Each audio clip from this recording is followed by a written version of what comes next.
Ahmedabad INTV live દ્વારા શનિવારે તારીખ 13/12/2025ના રોજ આયોજિત પત્રકાર સ્નેહ મિલન કાર્યક્રમ ઐતિહાસિક સફળતા સાથે સંપન્ન થયો છે.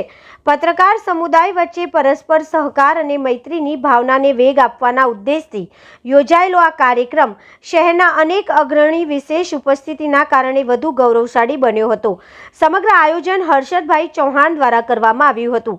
વિશિષ્ટ મહેમાનોની હાજરી. નિર્માણ હાઈસ્કૂલ લપકામણના પરિસરમાં આયોજિત આ કાર્યક્રમમાં વિશિષ્ટ ઉપસ્થિતિ તરીકે જાણીતા મહાનુભાવ શ્રી અજય ચંડીસર અને યજમાન સંસ્થાના નિર્માણ હાઈસ્કૂલના પ્રિન્સિપાલે રમેશ પી બાર આચાર્યશ્રી હાજરી આપી હતી.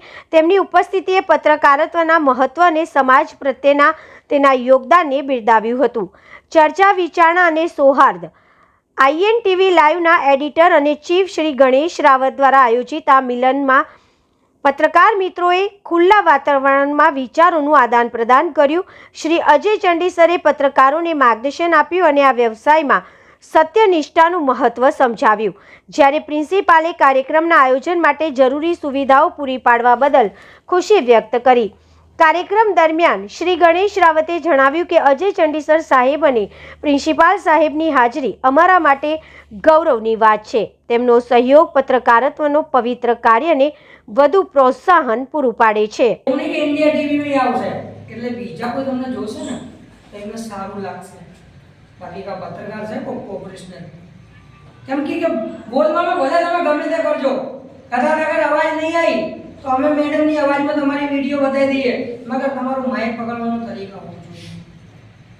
હવે સામે વાળાનો ઇન્ટરવ્યુ સાહેબ કોઈ હતું નહીં મારી જોડે એટલે હું મોબાઈલ પકડ્યો તો માઇક બી પકડ્યો હતો. અગર સામે વાળાનો ઇન્ટરવ્યુ લેવું હોય ને તો કાયદેસર આવી રીતે લે. હું અહીં ગયું રિપોર્ટર છું, આ અહીં ગયું તો કેમેરા વાળાને કહેવાનું કે ભાઈ અમે 2 જણા છે એટલે અમને 2 ને ફોકસ રાખજો તું, બીજાને લેતો નહીં. એના પછી માન લો કે તમારા જોડે કોઈ રિપોર્ટર નથી, તમે એકલા કવરેજ કરવા ગયા છો, બધાને કહું છું તમે એકલા ગયા છો તો તમે મોબાઈલ પર ફોકસ રાખો. એટલે કોઈ બાજુમાં વ્યક્તિ ઊભો હોય ને એને કહેજો ભાઈને થોડું માઇક પકડી લેજો. હવે આનું એવું નહીં કે માઇક પકડ્યો પણ તમે આવી રીતે પૂરી વિડીયો લઈ લીધી. અમારે એક રિપોર્ટરે લીધી હતી આવી રીતે, પણ પેલાને શું કરે બીજાનો રિપોર્ટરનો વિડીયો રેકોર્ડ કરી વાયરલ કરી નાખી. હવે પેલો રિપોર્ટર એવું કહે છે કે હું થોડી પકડ્યો હતો, એટલે તું નહીં પકડ્યો તો મારો માઇક તો છે ને લોકો મારું, બરાબર. એટલે એવી કઈ તમારે પ્રોબ્લેમ આવે કે તમે એક જ ગયા હોય તો બીજાને પકડાવો, કોઈ બાને એને કહેજો કે ભાઈ તું હાથ છે ને આઘું રાખજો. એટલે એ હાથ આઘું રાખે ને એટલે એટલું તમે વિડીયો લઈ શકો. કેમેરામાં એટલું ફોકસ હોય ને કે તમે નજદીક આવી માની લો કે તમારે 5 ઉભા છે તો 5 નું નહીં જોઈએ આપણને, 5 ભલે ઉભા રહે આપણને જોઈએ જે વ્યક્તિનું મેન લેવાનું જોઈએ. આ વ્યક્તિનું જ્યારે ઇન્ટરવ્યુ પૂરો પતી જાય ને ત્યારે અમે 5 નો વિડીયો લઈ લઈએ માઈક અટે. મગર આનો ઇન્ટરવ્યુ અગર ચાલુ છે તો અહીં તો વિડીયો લીધી પછી આમ ભરાઈ દીધું નહીં. અગર આ ચાલુ છે ને તો એ બાજુવાળો નહીં બતાવવાનો.